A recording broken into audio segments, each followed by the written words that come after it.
ውድ ቻናላችን ቤተሰቦች እንኳን ወደ ቻናላችን በደህና መጣችሁ። ዛሬ የተለያዩ የሻምፒዮንስ ሊግ ጨዋታዎች መደረጋቸውን ይቀጥላሉ። በዛሬው ፕሮግራማችንን እነዚህን ጨዋታዎች የምንመለከት ይሆናል ወይ ደግሞ ማች ፕሪቪው ይኖረናል። እስከ መጨረሻው ደቂቃ ድረስ አብራችሁን ቆይታችሁ እንድትከታተሉት በአክብሮት እጋብዛለሁ። እናንተ እስከነዚህ ጨዋታዎች የትኛውን ጨዋታ ታዩታላችሁ፣ የትኛው ጨዋታ የበለጠ ስቧችኋል የሚለውን እንደዚሁም ደግሞ የጨዋታዎቹን ግምታችሁ እንዳለ እዚህ ኮሜንት ሴክሽን ላይ በመጻፍ አሳውቁኝ። ሰብስክራይብ ያላደረጋችሁ ሰብስክራይብ እያደረጋችሁ ላይክ ሼርም እያደረጋችሁ የቻናሉ ቤተሰብ እንድትሆኑም በአክብሮት እጠይቃለሁ።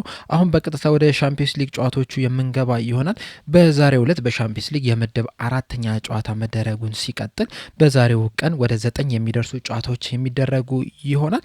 በመጀመሪያም ምሽት 2 ሰዓት ከ45 ላይ ሁለት ጨዋታዎች ሲደረጉ ስላቫ ፕራግ ከአርሰናል እንደዚሁም ደግሞ ናፖሊ ከፍራንክፈርት ጋር የሚያደርጉት ጨዋታ ይኖራል። አርሰናል ይህን ጨዋታ በቀላሉ ያሸንፋል ተብሎ ነው የሚጠበቀው። እስካሁን ድረስ ያደረጋቸውን 3 የሻምፒዮንስ ሊግ ጨዋታዎችንም ሙሉ ለሙሉ በማሸነፍ በ9 ነጥብ አራተኛ ደረጃ ላይ ነው የተቀመጠው። ስላቫ ፕራግ በበኩላቸው ባደረጉት 3 ጨዋታዎች ሁለቱን አቻ ወጥተው በአንዱ ተሸንፈው በ2 ነጥብ 28ኛ ደረጃ ላይ ነው የተቀመጠውና በዚህም መሰረት ዘንድሮ ባሳዩት አቋም መሰረት አርሰናሎች ይህንን ጨዋታ በቀላሉ ያሸንፋሉ ተብሎ ነው የሚጠበቀው። በእርግጥ ወቅታዊ አቋማቸውን ስንመለከተው ባለፉት 5 ጨዋታዎች ስላቫ ፕራግ ምንም አይነት ሽንፈት አልገጠማቸውም ልክ እንደ አርሰናል ሁሉ።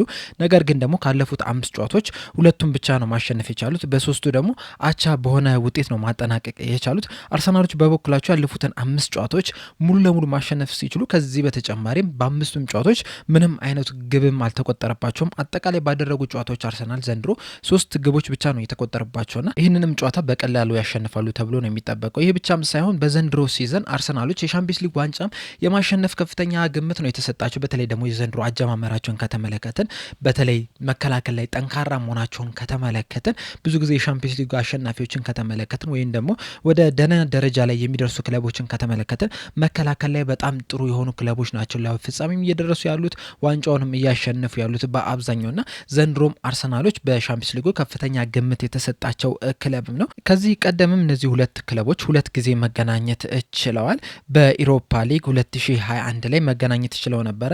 በመጀመሪያው ጨዋታ በአርሰናል ሜዳ በኤሚሬትስ አንዳቻ በሆነ ውጤት ማጠናቀቅ ሲችሉ በስላቫ ፕራጋ ሜዳ ግን አርሰናሎች 4-0 በሆነ ውጤት ማሸነፍ ችለዋል እና ለመጨረሻ ጊዜ ሲገናኙ አርሰናሎች በፔፔ 18ኛው ደቂቃ እንደዚሁም ደግሞ ላካዜት 21ኛው ደቂቃ በፍጹም ቅጣት ምት 77ኛው ደቂቃ በጨዋታ እንደዚሁም ደግሞ ሳካ በ24ኛው ደቂቃ ላይ ባስቆጠሯቸው ግቦች አርሰናሎች አሸናፊ ሆነው ሊወጡ ችለዋል። ለመጨረሻ ጊዜ 2021 ላይ አርሰናልና ስላቫ ፕራጋ ሲገናኙ በአርሰናል ቲም ውስጥ የነበሩት 3 ተጫዋቾች ብቻ ናቸው አሁንም በአርሰናል ቲም ውስጥ ያሉት። እነዚህም ተጫዋቾች ሳካ፣ ማርቲኔሊ እና ጋብሪኤል ማጋሊሽ ብቻ ናቸው። በዛ ጨዋታ ላይ ሳካም በቋሚነት መጀመር የቻለ ብቸኛው ተጫዋች ነው የነበረው።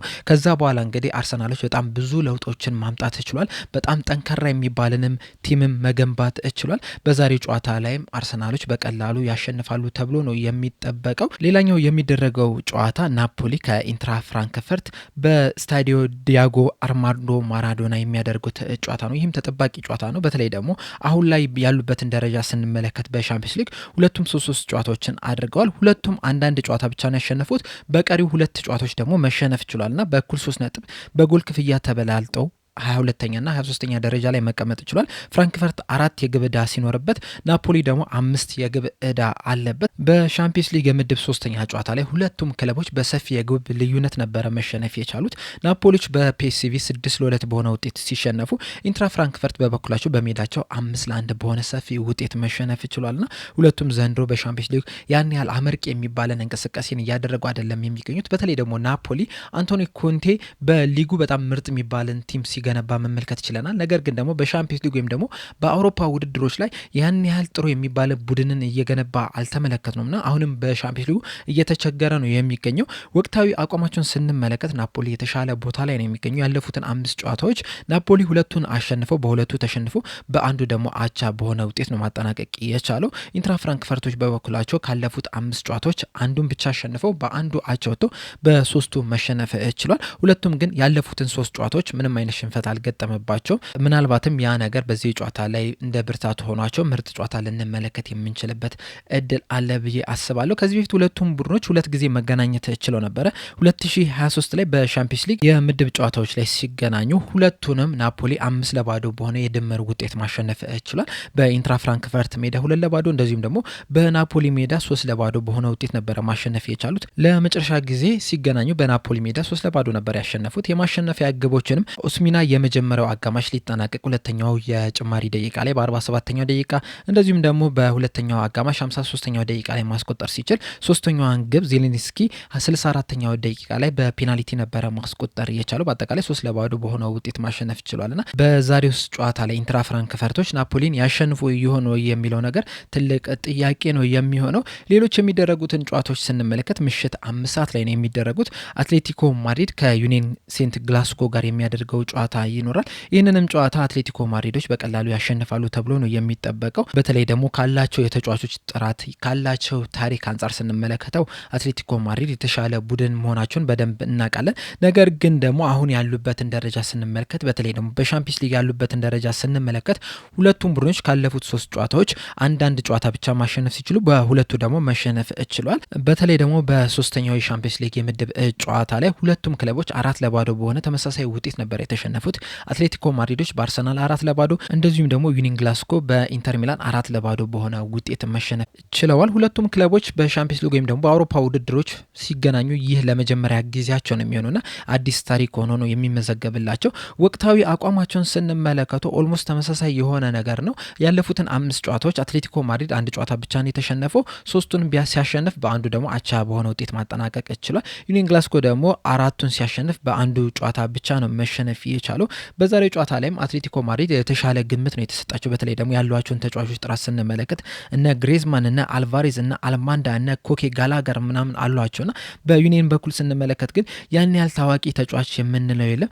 ነገር ግን ደግሞ በሻምፒዮንስ ሊግ አንዳንድ ጊዜ አስገራሚ ውጤቶችም ሲመዘገብ መመልከት ይችላልና ምናልባትም ይህ ጨዋታም አስገራሚ ጨዋታም ሊሆን የሚችልበት እድል አለ።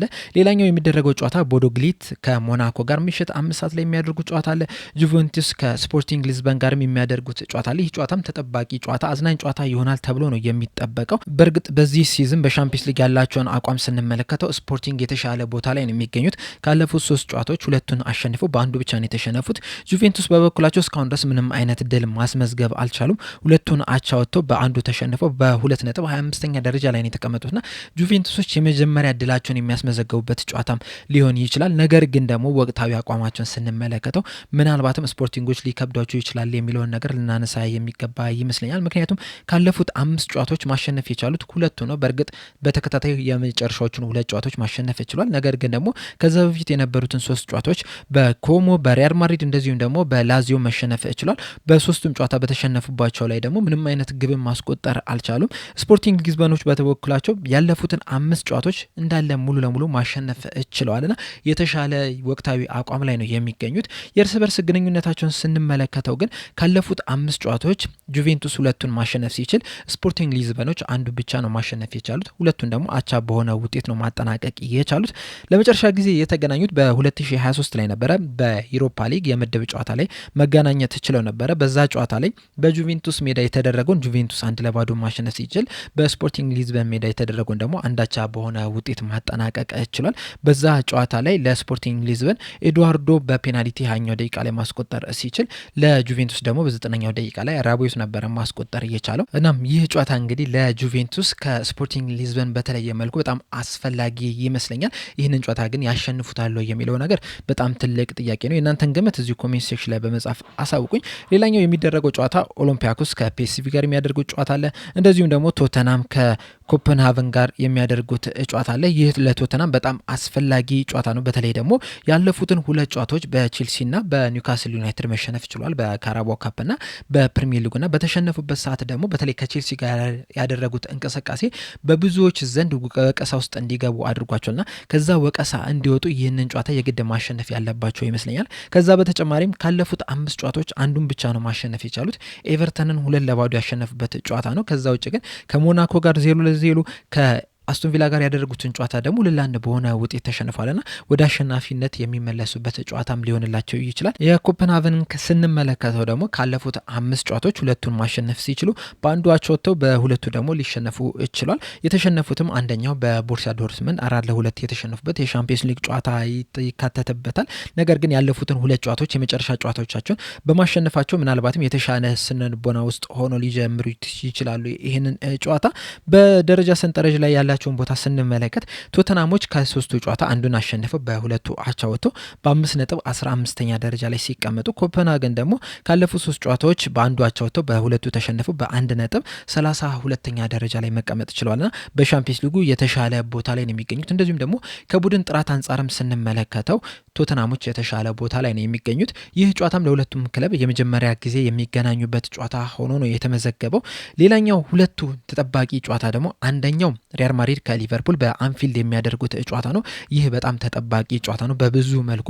በተለይ ደግሞ በዋነኝነት ትሬንት አሌክሳንደር አርኖልድ ለመጀመሪያ ጊዜ ወደ ሊቨርፑል የሚመለስበት ነውና ከደጋፊዎች ውስጥ ምን አይነት አቀባበልን ይጠብቀዋል የሚለው ነገር በጣም ትልቅ ጥያቄ ነው። ትናንትና ጋዜጣዊ መግለጫ ነበረ። አሰልጣኝ አርነ ስሎትም ራያን ግራቨንበርክም ተጠይቆ ነበርና ምን አይነት አቀባበል የሚጠብቀው ይመስላችኋል ተብሎ ሲጠየቁ በእኛ በኩል ጥሩ አቀባበልን እንቀበለዋለን፣ በደጋፊው ዘንድ ግን ምን አይነት አቀባበል እንደሚቀበለው እርግጠኞች አይደለንም፣ እንደዚህ ነው ብለንም መናገር አንችልም የሚል ምላሽን ሰጥቷልና ደጋፊዎቹ በጥሩ ሁኔታ ይቀበሉታል ተብሎ አይጠበቅም። በተለይ ደግሞ በክረምቱ የዝውውር መስኮት የወጣበትን መንገድ ስንመለከተው ደጋፊዎቹ አጨብጨቡ ይቀበሉታል ብለን አንጠበቅም። እንዲሁም በሪያል ማድሪድ በኩል አንድ ሰው ብቻ ነው በጭብጨባ ሊቀበሉት የሚችሉት፣ እሱም የሪያል ማድሪድ አሰልጣኝ ሆነው ዣቪ አሎንሶ ነው።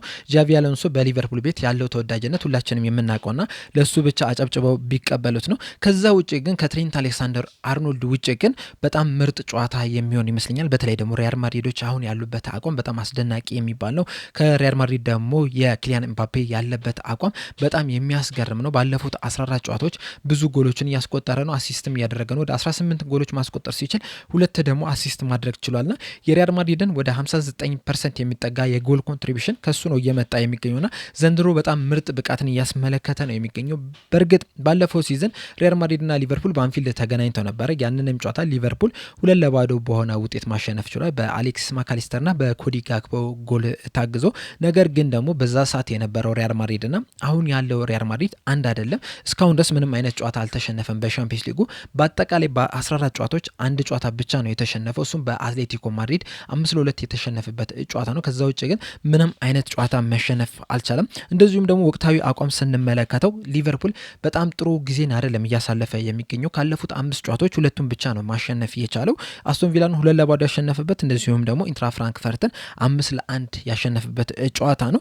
ሪያል ማድሪዶች በበኩላቸው ካለፉት 5 ጨዋታዎች 5ቱንም ማሸነፍ ችሏል። በተለይ ቫሌንሺያን 4-0፣ ባርሴሎናን 2-1፣ ጁቬንቱስን 1-0 ያሸነፉበት ጨዋታ ተጠቃሽ ጨዋታዎች ናቸውና ዘንድሮ ባላቸው አቋም ስንመለከት ወይም ደግሞ ወቅታዊ አቋማቸውን ስንመለከት ሪያል ማድሪድ የተሻለ ቦታ ላይ ነው የሚገኘው። በደረጃ ሰንጠረዡም ስንመለከት ሪያል ማድሪድ ባደረጓቸው 3 ጨዋታዎች 3ቱንም በማሸነፍ በ9 ነጥብ 5ኛ ደረጃ ላይ የተቀመጡት በጎል ክፍያ ተበላልጠው። እንደዚሁም ሊቨርፑል በበኩላቸው ካለፉት 3 ጨዋታዎች 2ቱን አሸንፈው በአንዱ ተሸንፈው በ6 ነጥብ 10ኛ ደረጃ ላይ ነው የተቀመጡት። ነገር ግን ደግሞ ሁለቱም በሻምፒየንስ ሊግ በጣም ብዙ ታሪክ ያላቸው ክለቦች ናቸው።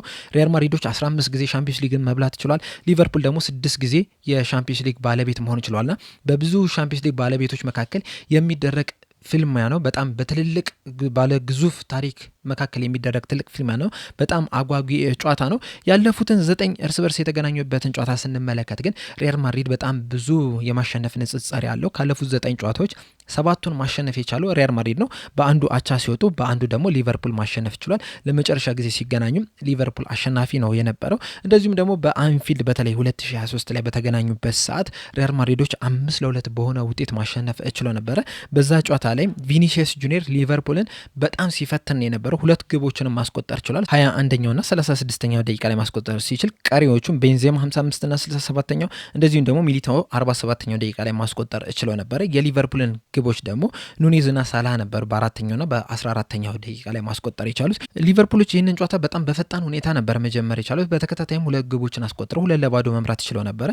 ጨዋታውንም ሙሉ ለሙሉ ማለት በምንችለው መልኩ መቆጣጠር ችለው ነበር። ነገር ግን የሪያል ማድሪድን ካውንተር አታክ መቋቋም አቀቷቸው 5-2 በሆነ ውጤት ማሸነፍ ችሏል። ይህንንስ ጨዋታ ማን ያሸንፋል የሚለው ነገር እንግዲህ ለማየት በጣም የሚያጓጓ ነው። በተለይ ደግሞ ሊቨርፑልስ ወደ አቋሙ እየተመለሰ ነው። ከአስቶን ቪላ ጨዋታ በኋላ ወደ አቋማቸው ወደ አምናው ብቃታቸው ተመልሰዋል ወይ የሚል ጥያቄ እየተነሳ ነው የሚገኘው። ምክንያቱም በአስቶን ቪላ ጨዋታ ላይ በጣም ምርጥ የሚባል ብቃታቸውን ስላስመለከቱ ማለት ነው። አሁንም በጣም ትልቅ ፍልሚያ ነው የሚጠብቃቸው ሪያል ማድሪድ። እንደዚሁም በሪያል ማድሪድ በኩል ያለውን ስንመለከት ደግሞ ወቅታዊ አቋማቸውን ያስቀጥላሉ ወይ ሊቨርፑልን በማሸነፍ የሚለው ጥያቄ መነሳት ያለበት ይመስለኛል። ሌላኛው ተጠባቂ ጨዋታ ምናልባትም የዛሬው ቀን ትልቁ ጨዋታ ሊሆን የሚችለው በተለይ ደግሞ ወቅታዊ አቋማቸውን ስንመለከተው ፒኤስጂ ከባየር ሙኒክ ጋር የሚገናኙበት ጨዋታ ነው። ሁለቱም በዚህ ሰዓት በጣም ምርጥ የሚባልን ጊዜን እያሳለፉ ነው የሚገኙት። በሻምፒዮንስ ሊግ የሚያደረጉትን ጨዋታ ስንመለከት ሁለቱም ሶስቱንም ጨዋታዎች ማሸነፍ ችለዋል። በ9 ነጥብ አንደኛ ደረጃና ሁለተኛ ደረጃ ላይ ነው የተቀመጡት። እንደውም አንደኛና ሁለተኛ ደረጃ የተቀመጡበት ራሱ በጨዋታው ላይ ስንት ጎሎች ማስቆጠር ችሏል ወይም ደግሞ ብዙ ጎል ማን አስቆጠረ በሚል ነው እንጂ በጎል ክፍያ አይደለም። ሁለቱም 10 ንጹህ የጎል ክፍያ ያላቸው፣ ነገር ግን ማን ነው ተጨማሪ ብዙ ጎሎችን ያስቆጠረ በሚል ነው አንደኛና ሁለተኛ ደረጃ ላይ መቀመጥ ይቻሉትና በዚህ ሰዓት ሁለቱም ምርጥ የሚባለን አቋም እያስመለከቱ ነው የሚገኙት። በተለይ ደግሞ ባየር ሙኒክ ያለፉትን 14 ጨዋታዎች ምንም አይነት ሽንፈት አልገጠሙም። ከባየር ሊቨርኩሰን ጋር መገናኘት ይችላል፣ ከባየር ሙኒክ ጋር መገናኘት ይችላል። እነዚህ ሁለቱንም ጨዋታዎች ማሸነፍ የቻለ ቡድን ነው። እንደዚሁም በተመሳሳይ ፒኤስጂም ዘንድሮ ጥሩ የሚባልን ጊዜን እያሳለፈ ነው የሚገኘው። በእርግጥ ካለፈው የሁለተኛው አጋማሽ ብቃቱ አንጻር ስንመለከተው ዘንድሮ ትንሽ ተቀዛቅዟል። ያም ምክንያት የሆነበት ደግሞ የተለያዩ ጉዳቶች እያጋጠሙት ነው የሚገኙት። ያም የሆነው ደግሞ ባለፈው ዓመት በጣም ብዙ ጨዋታዎችን ማድረጉን ተከትሎ ትንንሽ ጉዳቶች እያጋጠሟቸው ነው የሚገኙት ተጫዋቾችና ምናልባትም ለዛም ሊሆን ይችላል ዘንድሮ ቀዝቀዝ ያለው። ምክንያቱም ያለፉትን 5 ጨዋታዎች ብንመለከት 3ቱን ነው ማሸነፍ የቻለው፣ በሁለቱ ደግሞ አቻ በሆነ ውጤት ነው ማጠናቀቅ የቻለው። በተለይ ደግሞ ከሎሬንቴ ጋር ያደረገውን ጨዋታ አንዳቻ የተለያየበት ጨዋታ በጣም የሚያስገርም ነው። ምክንያቱም 50ኛው ደቂቃ ላይ ነበረ ሜንዴስ ጎሏን ማስቆጠር የቻለው። የሎሬንቲን የአቻነት ግብ ደግሞ ሲልቫ ማስቆጠር የቻለው 51ኛው ነውና መዘናጋታቸው ዋጋ ያስከፈላቸው ይመስለኛልና ምናልባትም ይህ ጨዋታ ለባየር ሙኒክን መቅጠም ትንሽ ከበድ ሊላቸው ይችላል። በተለይ ደግሞ ባየር ሙኒክ ያለፉትን 5 ጨዋታዎች 5ቱንም ማሸነፍ ችሏል። በዚህ ሲዝንም ምንም አይነት ሽንፈት አልገጠማቸውምና በጣም ከባድና ተጠባቂ ጨዋታ ነው የሚሆነው። እንደዚሁም ያለፉትን 10 የእርስ በርስ ግንኙነታቸውን ስንመለከተው ባየር ሙኒኮች 7ቱን ማሸነፍ ሲችሉ 3ቱን ደግሞ ፒኤስጂዎች ናቸው ማሸነፍ የቻሉት። በተለይ ደግሞ ያለፉትን 5 ጨዋታዎች ስንመለከት ፒኤስጂ አንዱን ጨዋታ ብቻ ነው ማሸነፍ የቻሉ። ቀሪዎቹን 4 ጨዋታዎች ሙሉ ለሙሉ ባየር ሙኒኮች ናቸው ማሸነፍ የቻሉት። የፒኤስጂ ማሸነፊያ ደግሞ የተገኘው በፊፋ ክለብ ወርልድ ካፕ ላይ ነበረ። 2-0 በሆነ ውጤት ነበረ ማሸነፍ የቻሉት በዱዌና ዴምቤሌ 2 ግቦች ታግዞ። በእርግጥ የዛ ጨዋታ ላይ ፒኤስጂ 2 ተጫዋቾች በቀይ ካርድ ወጥቶባቸው ነበር። እንደዛም ቢሆንም ባየር ሙኒኮች ጨዋታውን ማሸነፍ አልቻሉ። ከዛ በፊት የተደረጉትን 4 ጨዋታዎች ግን በተከታታይ ባየር ሙኒኮች ማሸነፍ ችሏል። እንደውም ያሸነፉት ራሱ ምንም አይነት ግብ ሳይቆጠርባቸው 1-0 3ቱን ጨዋታ፣ አንዱን ጨዋታ ደግሞ 2-0 በሆነ ውጤት ነበረ ማሸነፍ የቻሉት። በሻምፒዮንስ ሊግ ጨዋታ ደግሞ ለመጨረሻ ጊዜ ፒኤስጂዎች ማሸነፍ የቻሉት 2021 ላይ ነበረ 3-2 በሆነ ውጤት ማሸነፍ የቻሉት። በዛ ጨዋታ ላይ የፒኤስጂን የማሸነፊያ ግቦች ምባፔ 3ኛውና 68ኛው እንደዚሁም ደግሞ ማርኪኒየስ 28ኛው ደቂቃ ላይ ነበረ ጎሏን ማስቆጠር የቻሉት። የባየር ሙኒክን 2 ግቦች ደግሞ ቹፖሞቲንግ 37ኛው እንደዚሁም ደግሞ ሙለር 60ኛው ደቂቃ ላይ ነበረ ማስቆጠር የቻለው። ዛሬም እንግዲህ በጣም ጥሩ ጨዋታን ከሁለቱ ክለቦች የምንመለከት ይመስለኛል። በተለይ ደግሞ ጥሩ ተጫዋቾች አሏቸው። ዘንድሮ በጣም ምርጥ ብቃታቸውን እያስመለከቱን ያሉ ተጫዋቾች አሉ። እነ ሉዊስ ዲያዝ፣ እነ ሃሪኬን፣ እነ ኦሊሴ በጣም ምርጥ ብቃት ላይ ነው የሚገኙትና በዚህ ጨዋታ ላይም ፒኤስጂንን በጣም ይፈትናሉ ተብሎ ይጠበቃሉ። በፒኤስጂ በኩል ደግሞ እነ ካቫርስኬሊ፣ ቪቲኖ፣ ባርኮላ በጣም ጥሩ የሚባል ብቃት ላይ ነው የሚገኙት። በእርግጥ በዛሬው ጨዋታ ላይ ከፒኤስጂ በኩል የባላንዶር አሸናፊ ዴምቤሌ ለጨዋታው ይደርሳል ወይስ አይደርስም የሚለው ነገር አጠራጣሪ ነው። እሱ በዚህ ጨዋታ ላይ የሚሳተፍ ከሆነ ለፒኤስጂ በጣም ጥሩ ነው የሚሆንላቸው፣ የበለጠ ያጠናክራቸዋል። ካልተሳተፈ ግን ሌሎች ጥሩ ተጫዋቾች ስላሏቸው ባየር ሙኒክን መፎካከር የሚከብዳቸው አይመስለኝምና በጣም ምርጥ ጨዋታዎች ከፊት ለፊታችን አሉ። እናንተስ የትኛውን ጨዋታ ነው የምትመለከቱት? ሊቨርፑል ከሪያል ማድሪድ ወይስ ፒኤስጂ ከባየር ሙኒክ የሚለውን ሀሳባችሁ እንዳለ ኮሜንት ሴክሽን ላይ በመጻፍ አሳውቁኝ። ለአሁን እኔ እዚህ ላይ ያበቃው። በቀጣይ በሌላ እስከምንገናኝ ድረስ ሰብስክራይብ፣ ላይክ፣ ሼር ማድረግ እንዳትረሱ። ቸር ያቆየን።